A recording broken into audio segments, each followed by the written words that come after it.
Joe, it's a pleasure as always to chat to you. I want to pick your brain. I want to bring you back to the 90s, the glory days of the GAA in the 90s, the glory days of Derry in the 90s. If you were to sum up the 90s very briefly, before we get into the nuts and bolts of it, to someone of the younger generation, I suppose, someone that might just know Joe Brolly as the pundit, the outspoken pundit. Like, I mean, you were a player back in your day and a very decent player as well. What was Gaelic football in Derry at that time? Well, from the moment that Meath won the All Ireland in '87, when Kerry were gone. So Kerry were gone after '86. They broke Tyrone's hearts. Tyrone went 7-up. Kevin McCabe took the penalty, and instead of going for a goal, which he should have done, Tyrone were 6 points up. He popped it over the bar to go 7-up, and in that moment, the great Kerry team, you could see them thinking, these guys are vulnerable. They're not here to win. They're not here to put the nail in our coffin. So once Meath won, then all of a sudden there was a freedom of democracy where people started to think we can be All Ireland champions, because that great Kerry monster was gone. And then you had, I think, a superb, a riotous sort of 15 years of football where anything was possible. And in the context of the game being played the way it ought to be played, so that in championship games, it was hysteria from the ball was thrown in until the final whistle. It's very difficult to get sent off. There were countless contests all over the field, and there was no such thing as, which is a very common feature of the game now, of people sitting and being able to chat to each other during the game. Was that really? Where were you? No, that's it. As the boys shuffle back and forward out in the pitch and hold possession when they go ahead, and all those sorts of things. So Gaelic football was a thrill to play in and to watch, and it was an amphitheatre to play in and to watch. And it's summed up in a great story. A friend of mine told me before one of the great Derry Tyrone matches, and in those days, every match in the Ulster Championship, it was a sellout. You couldn't get it. Everybody wanted to go. It was so exciting. A cavalcade of people would head off in the morning. It was all we ever talked about. And it was warfare, And a friend of mine told me that before one of the Derry Tyrone matches, at the height of the rivalry, that there was a bit of a delay for the ball being thrown in. The referee changed the ball. And in that frenzy, a fellow from Tyrone, a Tyrone supporter, got so overwhelmed that he got down on the terraces and started doing press-ups at speed just to try and calm down a bit. And as I recall that day, the ball was thrown in. The previous week, we'd beaten Tyrone in the National League final. They were winning by 2 points. There was about 3 minutes to go, and we scored 1-2 to pickpocket the game, you see. And the following week, 7 days later, we were playing them in the first round in Celtic Park. And when the ball was thrown in, Dermot McNichol, who was the number 11 at that stage for Derry, and he was a fearsome specimen, and he'd come back from Aussie rules, and he took off from number 11 to hit Plunkett Donny, who was the Tyrone midfielder, the beautiful blonde-haired midfielder, and Plunkett was always a target. He was a sort of he was quite talismanic for Tyrone. Anyway, McNichol went charging in so hard onto Plunkett that when Plunkett moved slightly to the side, McNichol did a somersault over the top of the whole midfield and landed on his back on the other side of the midfielders. It was like a vault in the Olympic gymnastics, and I'm sure you can get the start of that game. Yeah. That summed up the sort of, the excitement and the thrill and the sense of battle, your tribe going out to battle against the other tribe and anything being possible. Mm.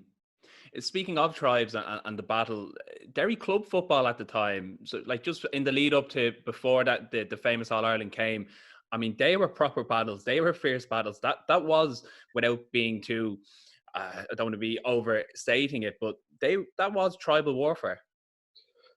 Yes, and we I think over a period of about 12 or 13 years had, I think, 7 different Ulster Club Championship winners coming out of Derry. And when Eamonn Coleman came in to manage the team, because Eamonn had managed the team that had won the All-Ireland minor title, Tohol, Gary Coleman, all those boys, Dermot Heaney. So that whenever he came in, he was inheriting a team that had been Hogan Cup champions. The St. Pat's Mara boys had been Hogan Cup champions. There were a number of All-Ireland winners from minor level coming in. And you also had a number of players who'd won Sigerson Cups with Jordanstown or Queens. And Ulster football was very much on the rise. And that was obvious. And there's always been a discussion about, well, what impact did the Troubles have on Gaelic games in the north? And the sort of the common myth is, well, it had a very damaging impact. A lot of GAA members were killed, and there are some very vivid examples of that. But in truth, if you look at it, let's say the Troubles started in 1969. We would say that there are many people who trace it back to Robert John McCluskey from Dungiven being battened to death on the main street in Dungiven just before everything started to kick off. He was battened to death on the main street. He was a bachelor farmer, and he'd come in to get his groceries and to have a glass of stout and Jim McGuinness's, and he was battened to death by members of the Royal Ulster Constabulary, and nothing was done about it. Let's say that was the starting point, and then it all kicked off with civil rights, internment, the provost getting armed up and all the rest of it. Well, if you take 25 years from 1969, say take 20 years, come to 89, 90, 22 years, 91, down to the All-Ireland champions in 91. They're fellas who were born or being brought up just at the start of the Troubles. And then you've got Donegal winning the following year, then Derry, then down again, then Tyrone being very, very narrowly beaten. And the reality is, it pains me to say it as a Derry man, Peter Canavan didn't pick the ball up off the ground for what would have been the equalising point when the Dubs. And that Dublin team was famous for choking, don't forget. But that era of football all came from 1969. They were all children of the Troubles. And what I believe then and believe now is that the Troubles made us extremely cohesive as a community. Because all we had was the GAA. We got no help from the South. We were really abandoned, left to our own devices. And young people nowadays would think it extraordinary, for example, that 1,000 Catholic nationalist men from Catholic nationalist places could be rounded up without charge and shipped off to an internment camp. You said that to people nowadays. Like my father, for example, he was there for 3 years. He was just taken away one morning, very early in the morning. We were all tossed out of bed. That was a normal occurrence in our house. Yeah. And then he was gone. And we had no communications. There was no mobile communications. And, he was interned. You had to ring up to find out, where is he? What has happened? Has he been arrested? Is he in a police station? No, he's been interned. And 3 years later, we got a knock on the door from the next door neighbour, Don Semple, and he said, Anne, because he had a phone, he had a shop, and you have to pick up Francie. So I mean, those sorts of things were going on, and the British Army was doing as it wished. We all know Bloody Sunday, all those things. They came in and they shot 14 people, and then they just said, oh, well, look, they were armed terrorists and all the rest of it. And so they were just really what they'd done all over the world. And I suppose it's that, I don't want to say that I'm not saying that in a critical way, but it's just the way they operated. And people would find it extraordinary that they could do that. The Ballymurphy massacres, things like that. They just shot people. And the SAS then came in and they really went after it, And so what all that did was, in truth, it drove us together. And the GAA became absolutely critical to us. We appreciated its importance. It was them against us. There was very much a feeling in my town of Dungiven, for example, of them against us. This was, driving us together very emotionally, very passionately, in a way that we probably never were before, and accentuating, highlighting our identity and our culture and who we were. Yeah. And you if you think you'll take it away from us. And no matter what you do to us, And once our boys started down in hunger strike, that was really the end then. Yeah. I mean, I said, well, you.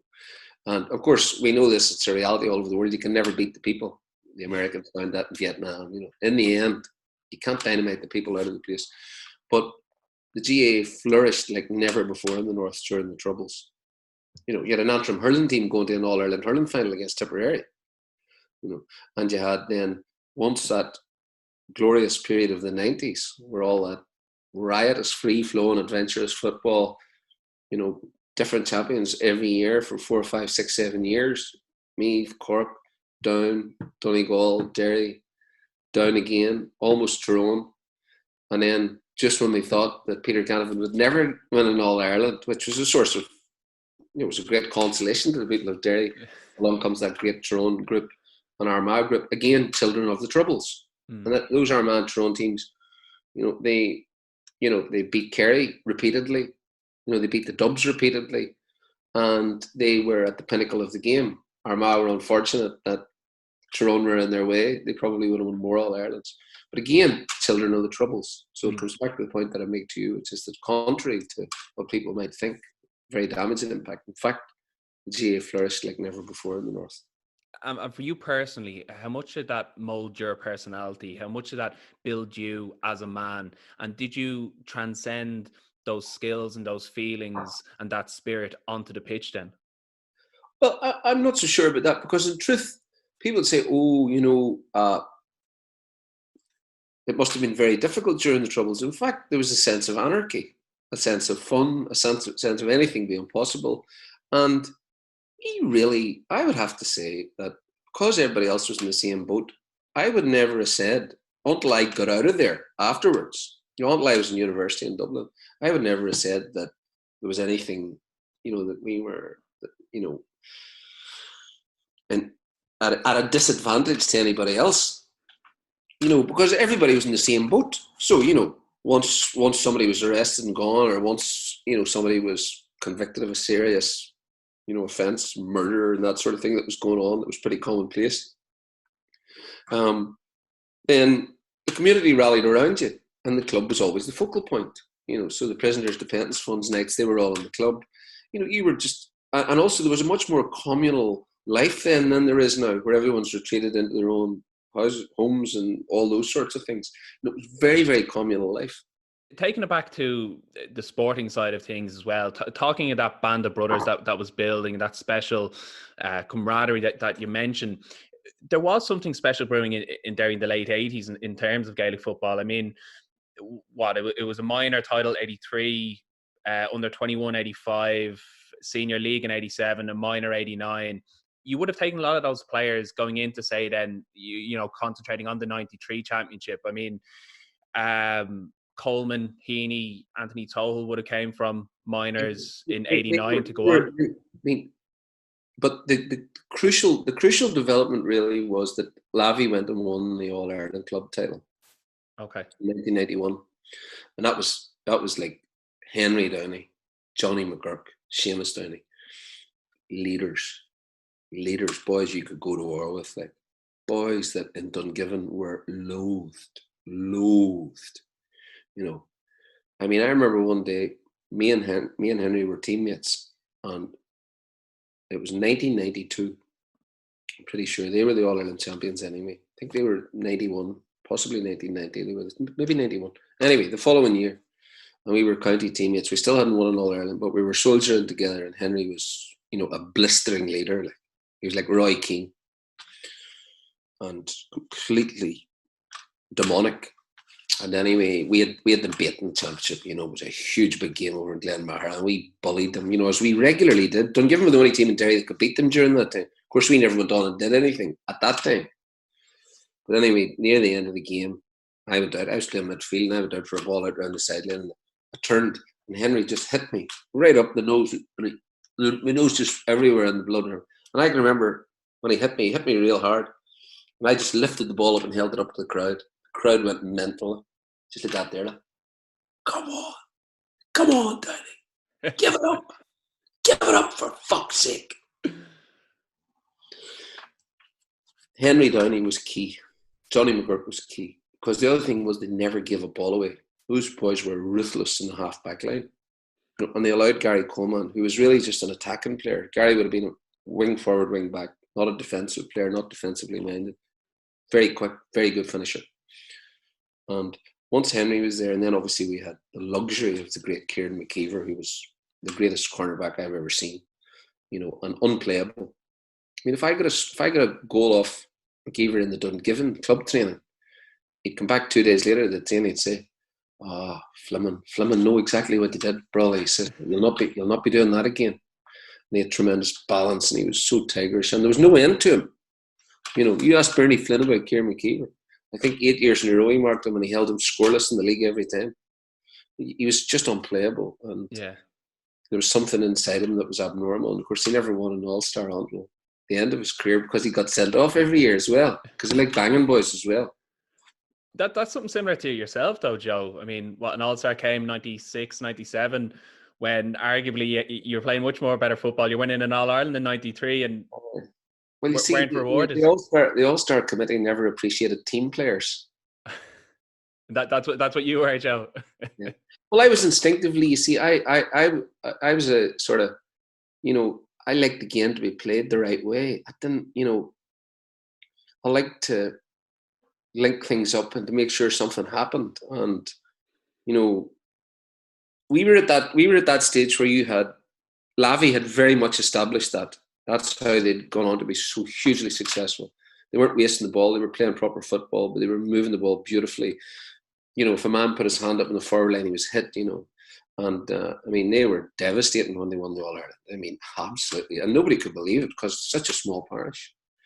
But let me go back to the point about Downey and McGurk. They came into that half-back line, and then you had Tony Scullion there. I mean, Tony was just extraordinary. Tony cannot be explained in mere human words. I mean, he was a chain smoker. He didn't stretch. He wasn't particularly fussed on the training, but he never missed training. He was never sick. He loved listening to country and Irish. He'd rock up to the training with country and Irish, and the car literally filled with smoke. I kid you not. And he'd get out. Hey, Joe, how's it going? Oh, day, let's hear, and it was all passion, and Scullion was just Scullion. So again, you didn't have to worry about him. He would play fullback or cornerback, and there was no issue with him. One of the great Gaelic footballers. Then you had McKeever, so you're playing Tyrone, McKeever picks up Peter Canada. You're playing down, McKeever picks up Mickey Linton, except in 94. We'll come back to that. And so you had an automatic defence in place there. And then you had Tohol coming back from Australia to play midfield alongside McGilligan. And very quickly, the real turning point was 91 because we played down in the Ulster semi-final and we should have beaten them. We were a point ahead. And typical, that down team were very poor when they were put to the pin of their collar. I say this without hesitation, that they were quitters, for all their brilliance as a forward line and for the way they could play brilliantly. If you really put it to them and you got on top of them psychologically, they were quitters. Apart from James McCartan, he was different. But in 1991, we were a point ahead. We'd come from maybe 6 or 7 behind. We were a point ahead, and they got a 55-metre free. And Ross Carroll, I'll never forget it, he says, out of the way there, lads, step up this over the bar. And he was a full 55 metres out, straight over the bar, and they beat us in the replay. They won Ulster very convincingly, and then they won the All-Ireland. Now, they nearly gave it up in the end. They were maybe 10 points ahead halfway through the second half, and they nearly gave it up, but that changed everything because we would never have gone on to win the All-Ireland, but because they were down, and James McCartan Jr. was the key component of that, because they were down, they went on and they won the All-Ireland. And that then, we said, fuck, we can do that. We can beat them. We're a better team than they are, which we firmly believed that we were. Yeah. And that opened the door to us then. Yeah. I actually came across a shot of the match programme, and you have, as you say, Scullion, McKeever, Coleman, Tohol, McGilligan in midfield, Enda Gormley, and then 5'10", 12-stone Barrister from Dungiven wearing number 13 as well on the match programme. Yeah. But in order to bring all these players together, without being cliched about it, you need a manager, you need a strong leader, and you guys really had that in the late Eamonn Coleman. Yeah, well, the first thing you have to understand about Coleman was that Coleman was a football fanatic. He was married to football. He was a teetotaler. He loved playing cards. He loved the crack, and he was an awful gossip. And he loved to find out what everybody was at in their personal life and to chat about that and this and he was a Trump, and the girls loved him. He was just warmth, affection, and he could talk anybody down from the ledge. I remember one night he didn't pick Colin Rafferty. Colin was very cross. Thorny was famous. He went down in Derry folklore. He was sent off in the first round of the league in Derry 5 years in a row. Pent up frustration in the off season. First match, boom. So he was sent off, and he got well upset because Eamonn didn't pick him I can't remember what the match was. But at that stage, the centre back position was between Colin Rafferty and Henry Downey, and Henry was just coming, and he picked Henry. And I remember sitting afterwards, we were having a bite to eat in this wee place we used to have a bite to eat. And Coleman came over to Thorny, and Thorny, you could just see him. And Thorny said to him, "I'll drive you, you wee bastard. I'll drive you, you wee bastard." Because you're sitting right beside me, Thorny. And Thorny was a scary boy, if he lost his temper. I'm very good friends with him and I have a great time for him, but scary boy. And anyway, Thorny, you see, because of the temper. And by the time Coleman says, God, he put his arm around him. And by the time he was finished, everybody was the best of friends again.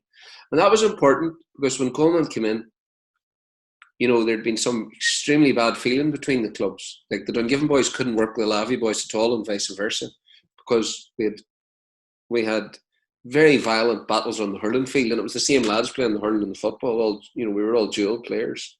I mean, Henry Downey and Seamus Downey. Seamus Downey was probably one of the greatest hurlers that ever emerged from any county. And had he been in Kilkenny or somewhere like that, but we used to have really bloody. I mean, I remember one day Colin McGurk, Johnny's brother.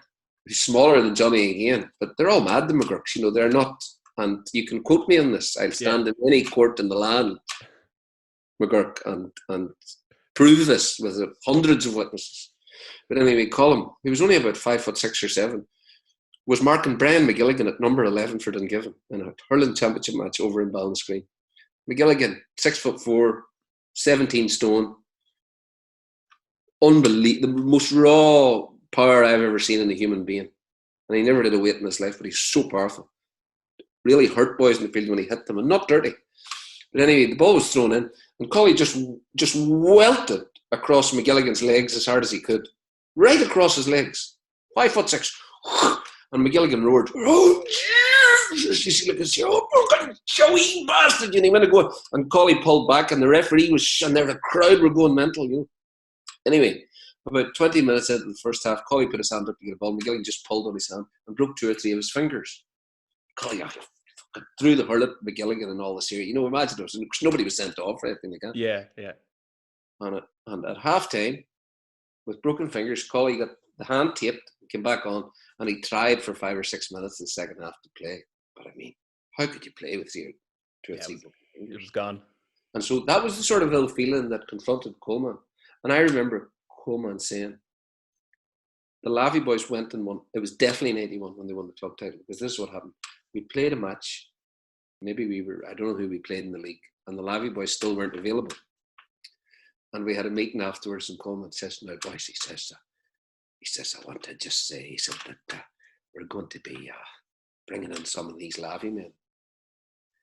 And McGilligan said, because Johnny used to trash talk McGilligan all the time, you see. Yeah. 5'7", like trash talk. He did the same with Pat Gilroy, in the All-Ireland semi-final in 93, one of the greatest games ever played in Croke Park. And I say that, I apologise to no man for saying that. But, I mean, Pat Gilroy, 6'5", Johnny 5'6", and he trash-talked him and he punched him in the back of the ear. Bad egg on the field. Although I love him dearly, but a bad egg. Anyway, so McGilligan says, "Let me stop you there, Coleman. I'm telling you, if McGurk is in this squad, I'm walking," he says. "I'll not be here." Brian, he says, "Oh, Jesus, Brian. Oh, well, Jesus, Brian." He's over, and Coleman would be like tired, and he was all over McGilligan, And that's the way it was left. McGilligan says, no, I'm not accepting it. You know, if he's here, if that wee bastard's here, I'm not in. That's it. How did he bring them together then? What was the secret? Johnny McGirt turned up at the training on Tuesday night. And the rest is history. Aye, and then Coleman says, I'm good to say it in front of everybody. He says, this is just what he says. McGilligan says he wouldn't play if you're here, Johnny McGirt. And what do you say to that, Johnny? And Johnny says, I have only one thing to say about McGilligan. He says, I could drink him under the table. But it just lifted the whole thing and everybody. Yeah. Although Coleman was a teetotaler, he wasn't anti-drink. He loved the crack. You know. Yeah, because there's so many of those stories of Eamonn being down the back of the bus, playing the cards with the lads, but then as soon as he's within a kilometre of a GAA stadium, something just clicks, something just switches, and it's match mode then. Well, you see, he was a fan. He loved the boys. He loved the game. He loved us. Like, there were a whole lot of characters in that team, all different characters. And, you know, he was very honest and passionate. And he could see the potential of the group. I mean, he used to say to me, you know, because you see, I hadn't gone to St. Pat's Mahara. I'd been away at a boarding school. I played maybe once for Derry at underage level. Mm. And I didn't really know these boys, all these boys who were being successful, winning All-Ireland minor, winning colleges football, all that sort of thing. And Coleman used to say to me, he said, I cannot believe how good you are. He says, like, you're the best forward in Ireland. And he used to say to me all the time, he says, I can't, and he called me Jody, I can't believe how good you are, Jody. He says, nobody can mark you. So I started to believe that. I said, fucking right, yeah, nobody can mark me, you're right. Mm. And genuinely, he was very good at that sort of thing. And then obviously when Down won the All-Ireland, we went out the following year and we scattered them in the Ulster semi-final in Castle Park. I mean, we broke them, because it was serious business now. Like, you had taken what was ours. Yeah. And of course, having broken them, we paid no regard to Donegal at all. Yeah. They did very poorly in the Ulster final. They beat us by maybe a point or two. And then that was the end of any complacency, anything else. There was then inside this force in the group, which was ferocious. I mean, training was bloody. There was no quarter given. You were up at the mark or you weren't up at the mark. And there was no hiding place. Yeah. With Henry Downey in the middle of it, driving it on. Yeah. And you knew, we knew in 93, look, you know, nothing's going to... and I'm not saying that in hindsight. There was something inside. There was a spirit abroad of this. Nothing was more important. This was our lives, and our lives depended on this. And nothing else was of interest. Everything else is a distraction. And I'm not saying that we were saying this, or that Eamonn Coleman was saying, look, you need to concentrate on this. It was just unspoken. Look, this is something that we can do.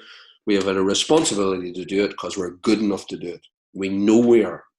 You know, let's fucking go and do it. Yeah. Let's do something special with our lives.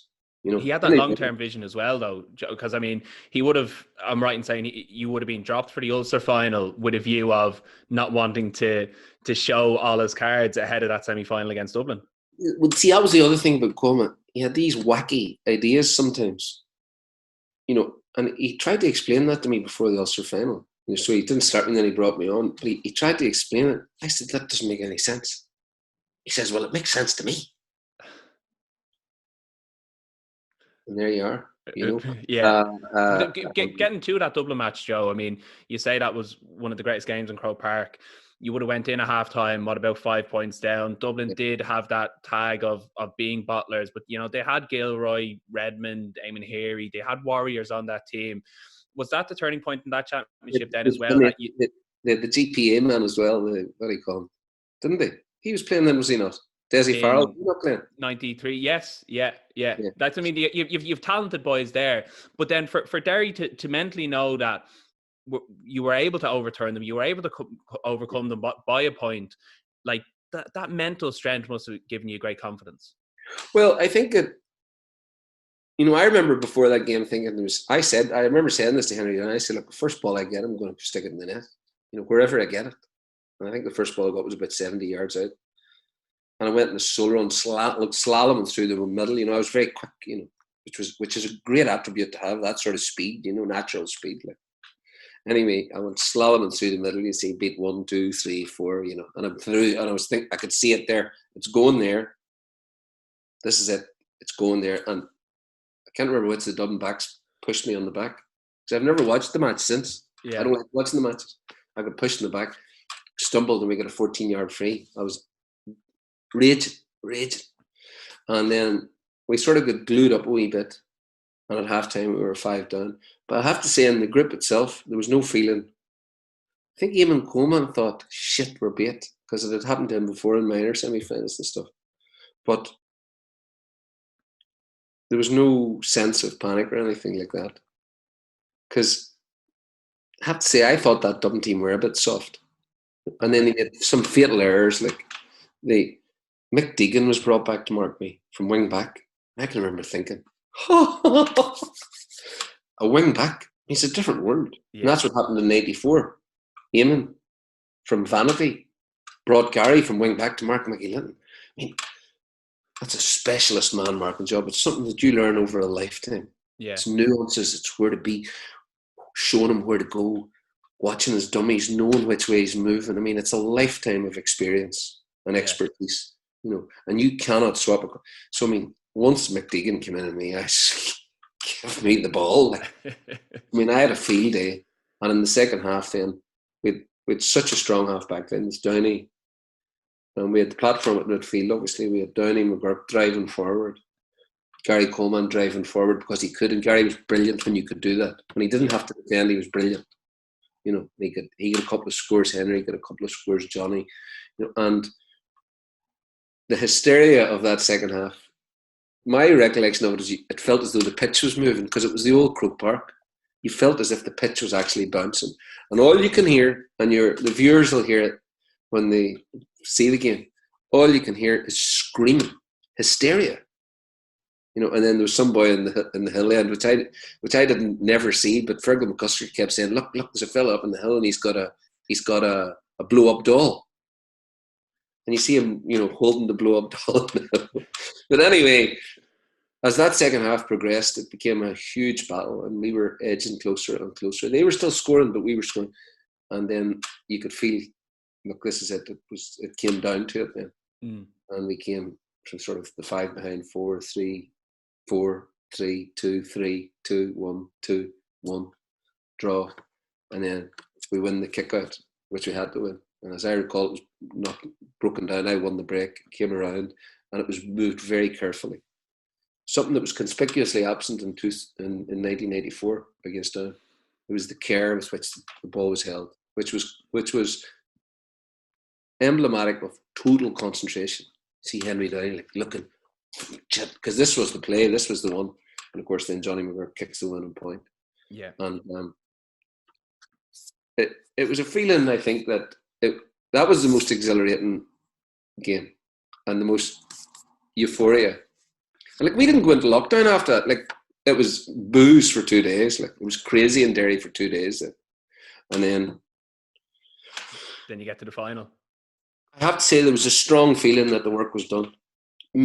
As I recall it, Cork, which had a very talented forward division, but they went out and they made muck of Mayo in the other semi-final. You know, it was like, you can correct me if I'm wrong, but as I recall, it was like 5-17 to, you know, it was an annihilation. And Cork were the hot favourites in the final. But yeah, 5-15 to 10 points. 5-15 to 10 points, you know, so like they were coming in, we were coming in after a titanic battle against the Dubs to win by a point. But I have to say, we were, the strong feeling in the group was, look, this job is done.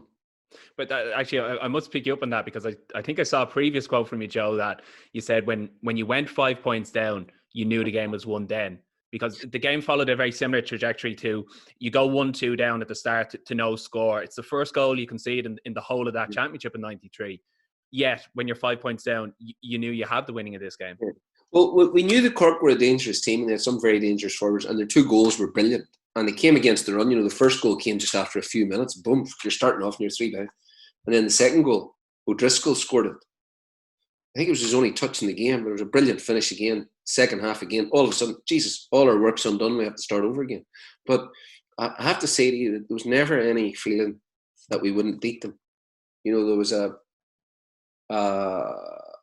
just, you know, like, there was a karma almost there and we didn't play in that All-Ireland final. We did not play as well as we played in the semi-final. I mean, in the second half of the semi-final, we played brilliantly. You know, it'd be hard to think of how a team could play better than we played. It was brilliant, exhilarating attacking football, but also great defending, great man-to-man work. You know, everybody playing beyond themselves and above themselves, which you have to do in those big games. And if it's the one big disappointment of the game nowadays, that you don't have to play beyond yourself anymore. You know, you can go out and you play within your comfort zone. You know, and these dull championship games where you go out and you play within your comfort zone. You know, then there was that epic sense to it. But for the All-Ireland final, we just felt all around. I think it was just a deeper sense there. Look, like this is ours. We're a tougher group than them. We're mentally stronger than them. We'll go farther than they will. And I mean, having been hit by 2 sucker punch goals, I think we still won by 4 points, 3 or 4 points. Yeah. And you know, I know I've often said it, but it was a good lesson in life because it was such a huge anticlimax. Then standing in the shower, you know. That's it. Fergal McCusker said to me, "Think of all the women we'll get." You know. Fergal McCusker, I think, had a good quote as well. That he said, "Tradition's not to be overstated. Like this was massive for Derry, and Derry needed it. You know, I suppose it's fair to say Derry needed this All-Ireland a lot more than Cork did." Well, I don't know what that means. I have to say, I've heard that said before, but I don't know what it means. I'll put it to you the way it seems to me, that we were good enough to win it. You know, it was there for us. It's a moment in life, you know, and it's a matter for you now. You're good enough. Do you want to take it? Will you take responsibility for this and not whinge to, oh, we're beat by a point because we give fuck, oh, if he hadn't done this and he hadn't done that and all that that you hear, you know. And it's one of the things that, you know, galls me about this whole condescending and patronizing of the current Mayo group. You know, go and win the thing.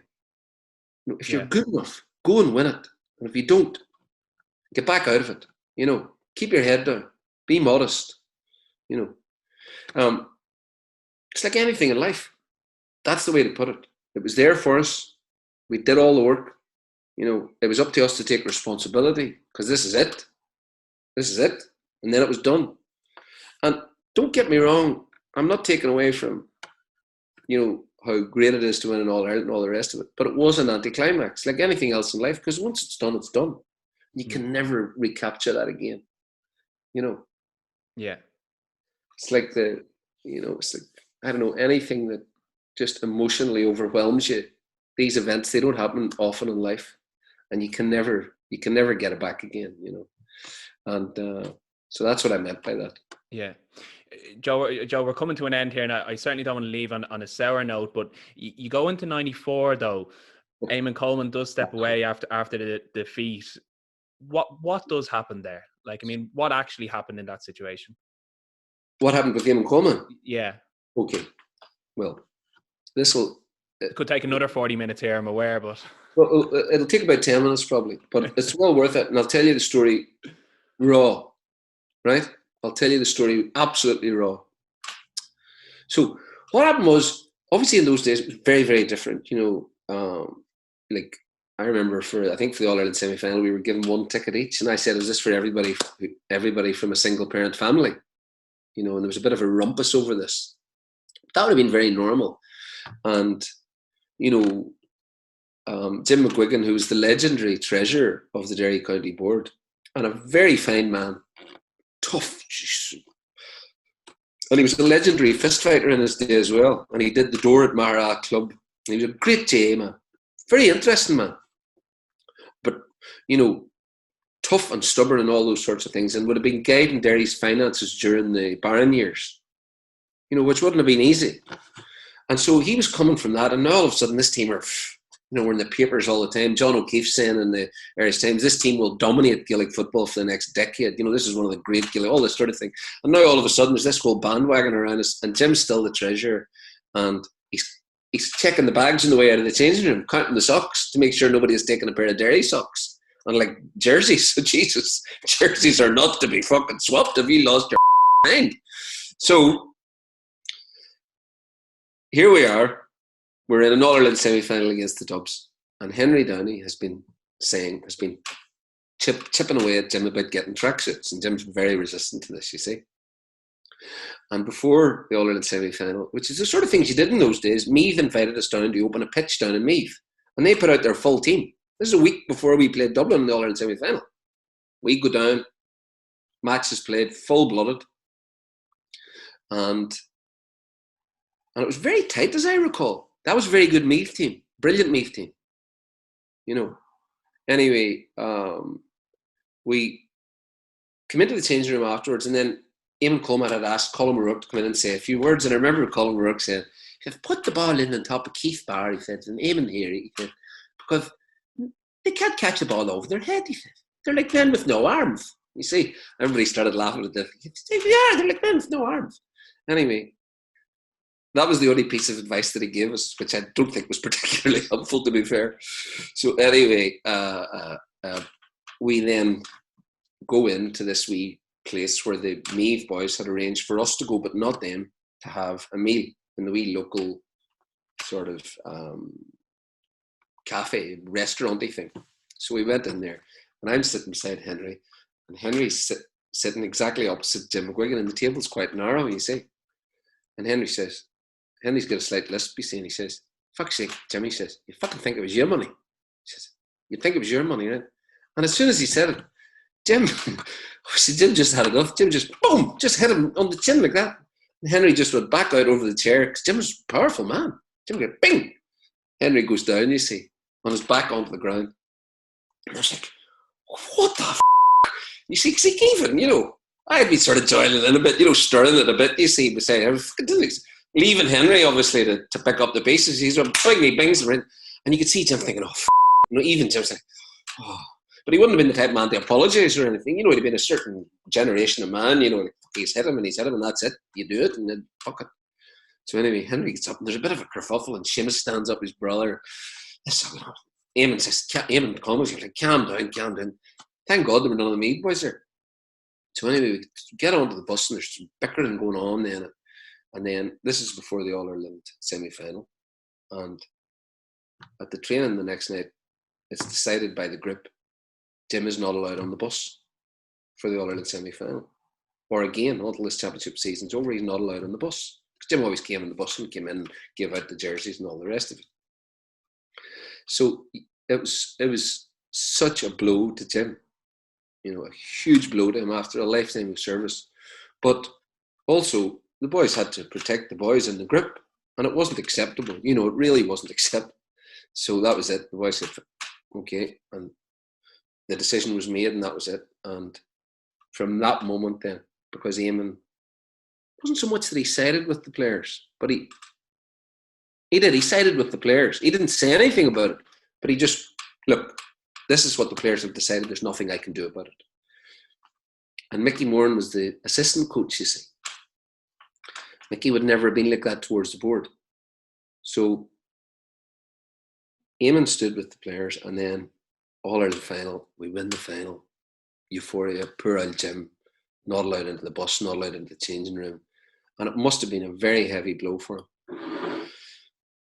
But then what happened was, 2 weeks after the All-Ireland, because in those days you played your first league game 2 weeks afterwards. 2 weeks afterwards, we were on the road to play Mayo in the National League down at Castlebar. Huge crowd, place, sellout job. And we were in the changing room on the morning. And at this stage now, the county board were the enemy.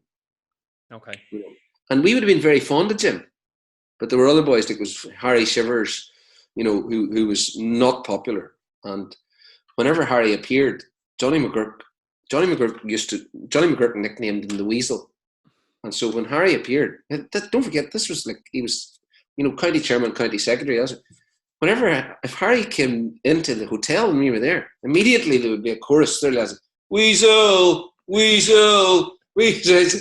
You know, and you'd see him like, oh, fucking scuttling off, you know, oh, for Jesus' sake, like, you know, Weasel. This would go on for a minute or two, you know, the boys enjoyed it. So 2 weeks after the final, there's Sam nonchalantly sitting in the corner. I cannot tell you the kick you get from that. There it is, like, fuck, And we're in the changing room and we're getting changed. And the next thing, Jim McGuigan came in and sat down. And as soon as he sat down, you could see Henry started to put on his clothes again. And we just took our lead from Henry. It might have been a moment to say, look, what's done's done. What's done's done. Let him be here. But as soon as Henry, that was it. And just immediately, nobody said a thing, just started putting the clothes on again, right? And everybody had the clothes on.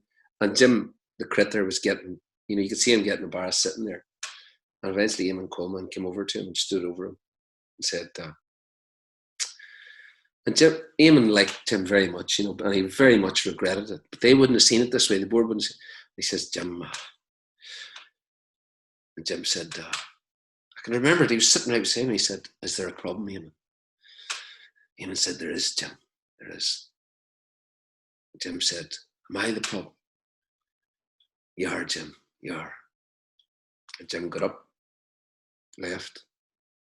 And it was like, the scene in Jerry Maguire where he goes, where he leaves the office and he takes the goldfish with him. Yeah. As soon as Jim went out the door, as if nothing had happened, get the gear on. Right, we went. I remember we gave Mayo an awful wallop on that day, even though we'd been taking drinking all the night before. Because the team, we were a very, very good team. And at that stage, you were just. So anyway, that was the seeds of Eamonn's downfall. Okay. And then we lose the 94 game in the first round. Eamonn made mistakes, there's no doubt. I take it we'll have another programme to discuss that. But Eamonn made, important mistakes. And I say that with the greatest respect and affection. And we loved Eamonn. We loved him to the day he died. It was one of the things that hurt us most was when he died young. But he made mistakes that day, there's no doubt. But once that game was lost, the plotting began in earnest from the board to get rid of Eamonn. And there were all sorts of pretexts. Oh, look, he went to America. After Derry were beat, he went to, he should have stayed at home and watched the club championships. That was a team that would have won another All-Ireland because it was all there in 95 again. It was a poor Tyrone team that got to the All-Ireland final. I say poor in the context of All-Ireland champion winning teams. They had Peter Canavan. The old joke that went around after that final. Whenever Dublin beat them by a point. And I think Canavan scored all their scores bar one. What's the difference between Peter Canavan and a black taxi? A black taxi only carries 7. But what happened then was, to our shock, this rumour goes around that Eamonn Coleman's gone, he's been sacked. And even bigger shock then, we're called to a meeting and there's Mickey Moran. And Mickey says, look, he said, I've been thinking about this, he said, and maybe one way to do this is for me to take over now. He said, but I won't do that unless you boys agree to that, to keep some continuity. Eamonn very badly treated this time. So Henry Downey said to him, look, could you step out of the room till we discuss this? So the team discussed it. And the team were stunned. So brought Eamonn back in, or brought Mickey back in and said to Mickey, no, look, we want you to go back to the board and say, look, that you'll work with Eamonn, but otherwise you won't, and you'll step away. And Mickey walked out of the meeting. Right? Yeah. And training was called for Tuesday night with Mickey managing the team. So we didn't go back then. We didn't go back for about 3 months. And Mickey ran it into the ground. Then he brought in lads from junior clubs and that to play the games. And we sort of knew them as the Blacklegs, the Scabs. How the Scabs playing this week. And I remember Laois came up to Celtic Park. Like, we hadn't been beaten in Celtic Park for years, and they trashed Derry. And eventually, and this is the difference between the two men. Eventually, Eamonn Coleman rang around and he said, I want you to come to Desi Ryan's bar in Ballyronan. I want to speak to all of you. And so we all went there, all the old brigade. Well, the young brigade. And we went there and Eamonn said, look, I want to thank you for what you've done and your loyalty to me. But your loyalty is to Derry, not to me, not to Mickey Moran, not to anybody else. He said, I want you all to go back and I want you to promise me now that you're going to go back and play for Derry. Because we cannot have this. Derry football is bigger than anybody. That's what he said. Powerful words. And we would never have gone back. we would never have gone back. And there was a lot of pressure coming on from families and people saying, like, Jesus Christ, this is a team that can win in All Ireland again. And when Eamonn did that, we did go back then, but it was gone. Mickey didn't have the changing room. He wasn't trusted. The boys had nicknames for him behind his back. The boys used words like traitor, and we and I have to say, I have had no time for Mickey since then. It was an act of, and I stand over this, I've said it before, it was an act of treachery. It was unforgivable in the context of such a tight group that had achieved something very special together.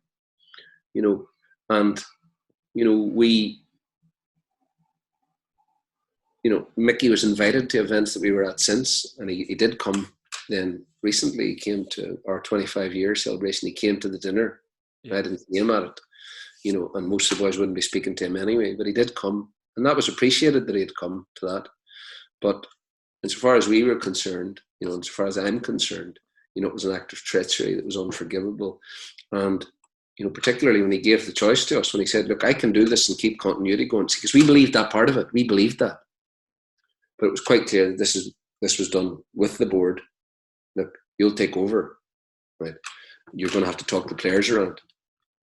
Mickey came to us, but there was such a reservoir of love and affection for Eamonn. It was never going to be acceptable. But once we said to him, no, look, we want you to go back. We don't want you to take the team. And him having said, I won't take it if you say this. Yeah. We were all there together in the room. And then he calls the training. So without the spirit, achieving big isn't possible. The spirit has to be there. You have to trust everybody. It has to be. So we went in, whenever we were going out in the field for the All-Ireland semi-final and final, every game in 93, it was like, we're going into it. This is it.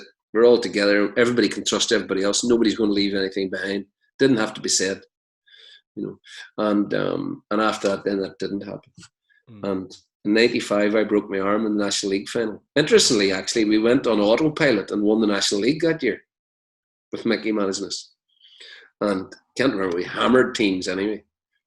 But the league's a different thing from championship. And I broke my arm in that league final. And we were beaten by Tyrone in the championship subsequently by a point. Yeah. And we were so poor. And we surrendered in a way that Eamonn Coleman would never have permitted. Coleman used to say, go out and see what they're made of. Go out and see what they're made of. And the great disappointment was that wasn't done that day. And it was a very humiliating event. And Mickey left then. So he oversaw the destruction of a great team, was complicit in the destruction of a great team. And, it's not the football, it's not losing, or it's not, events occurring, but it's the trust of the group and the bonds that we have. Like if we meet those boys, like I could meet Tony Scullion now, right? And we could go out drinking and Tony would get annoyed at me and he'd put me in a headlock. He's unbelievably powerful. And, we know that for us, there are no boundaries together as a group. Totally comfortable with each other. Love, I mean that sincerely. There's a love there. I mean, in the deeper sense that if anybody ever needs anything or there's any issues, once we get together, it's like a magic circle. And that's what was destroyed. That's what was destroyed. And that's, those are the sort of things that, it doesn't cause me great regret, but it surely must cause him terrible regret, because that's what happened, And yeah.